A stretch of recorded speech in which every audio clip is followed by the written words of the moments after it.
Un hombre, Daniel, jadea mientras corre entre los escombros de lo que solía ser una ciudad.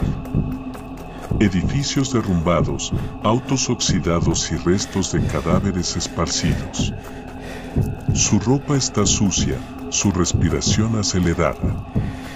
Una señal en una pared dice, no hagas ruido. Daniel se esconde en una tienda abandonada. Encuentra un botiquín y trata de curarse una herida en el brazo.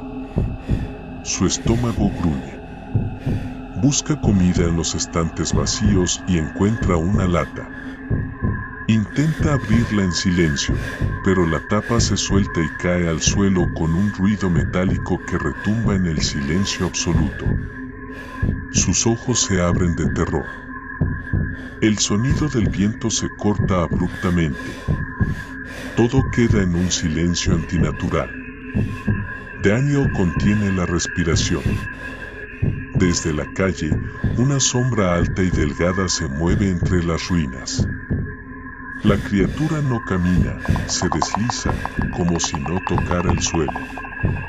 No tiene rostro, solo una cabeza amorfa con múltiples fisuras que se abren y cierran como branquias. Daniel, temblando, se arrastra hacia la puerta trasera, pero pisa un cristal roto. El ser gira su cara hacia él. De su cuerpo emergen filamentos oscuros que se retuercen como tentáculos. Daniel corre. Las luces de los postes titilan. La criatura se teletransporta en ráfagas de sombras, apareciendo más cerca cada vez que parpadean las luces. Daniel llega a un sótano.